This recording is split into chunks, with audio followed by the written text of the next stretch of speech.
Radio lime news update. നമസ്കാരം, live news അപ്ഡേറ്റിലേക്ക് സ്വാഗതം. വാർത്തകളുമായി അരുൺ. നിയമവിരുദ്ധമായ മിനി മാർട്ടുകൾ, വേബ് ഷോപ്പുകൾ, ബാർബർ ഷോപ്പുകൾ തുടങ്ങിയ കടകൾക്ക് മുന്നിൽ ആക്രമണം നടത്തുന്ന സംഘങ്ങളെ ലക്ഷ്യമിട്ടുകൊണ്ട് പുതിയ ഹൈസ്ട്രീറ്റ് ക്രൈം യൂണിറ്റ് നിലവിൽ വന്നു. BBC-യുടെ റിപ്പോർട്ടിനെ തുടർന്നാണ് ഹൈസ്ട്രീറ്റ് സംഘടിത കുറ്റകൃത്യ യൂണിറ്റ് പ്രഖ്യാപിക്കപ്പെട്ടത്. മുൻ ഗവൺമെന്റുകളുടെ കീഴിൽ അംഗങ്ങളുടെ വിഭവങ്ങൾ വെട്ടിക്കുറച്ചത് ഗുരുതരവും സംഘടിതവുമായ കുറ്റകൃത്യങ്ങൾ ഹൈസ്ട്രീറ്റുകളിൽ വേരുറപ്പിക്കാൻ സഹായിച്ചതായി ചാർട്ടേഡ് ട്രേഡിംഗ് സ്റ്റാൻഡേർഡ്സ് ഇൻസ്റ്റിറ്റ്യൂട്ട് അഭിപ്രായപ്പെട്ടു. നിയമനിർവഹണ അധികാരങ്ങൾ എങ്ങനെ ശക്തിപ്പെടുത്താമെന്നതിനെക്കുറിച്ച് ഒരു അവലോകനം നടത്താമെന്നും ക്രിമിനൽ ബിസിനസ്സുകൾ അടച്ചുപൂട്ടുന്നതിനുള്ള ഉത്തരവുകളുടെ ദൈർഘ്യം കൂടുതൽ കാലം നീട്ടുന്നതിനെക്കുറിച്ചും ആലോചിക്കുമെന്നും സർക്കാർ പ്രതിജ്ഞയെടുക്കുകയും ചെയ്തു.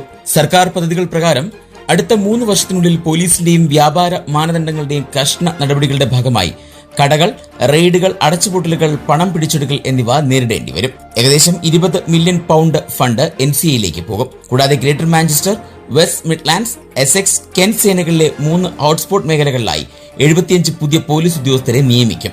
$6 മില്യൺ ഫണ്ടിംഗ് ട്രേഡിംഗ് സ്റ്റാൻഡേർഡുകൾക്കായി ഉപയോഗിക്കും. ബാക്കിയുള്ള funding $1.75 million immigration enforcement, HMRC യൂണിറ്റിന്റെ നടത്തിപ്പ് എന്നിവയ്ക്കിടയിലും വിഭജിക്കപ്പെടുമെന്നും വ്യക്തമാക്കുന്നു. സുരക്ഷാ മന്ത്രി ഡാൻ ജാർവിസിന്റെ മേൽനോട്ടത്തിൽ ഹൈസ്ട്രീറ്റ് സംഘടിത കുറ്റകൃത്യ യൂണിറ്റിനുള്ള നിർദ്ദേശങ്ങൾ ആദ്യം 2025 ശരത്കാല ബഡ്ജറ്റിൽ രൂപപ്പെടുത്തിയിരുന്നു. എന്നാൽ ഇപ്പോൾ സർക്കാർ കൂടുതൽ വിശദാംശങ്ങൾ പുറത്തുവിട്ടിട്ടുണ്ട്. ഇതോടെ ഇന്നത്തെ വാർത്താ ബുള്ളറ്റിൻ പൂർണ്ണമാകുന്നു. അടുത്ത ബുള്ളറ്റിനുമായി വരും മണിക്കൂറുകളിൽ കേട്ടുമുട്ടാം. നന്ദി, നമസ്കാരം.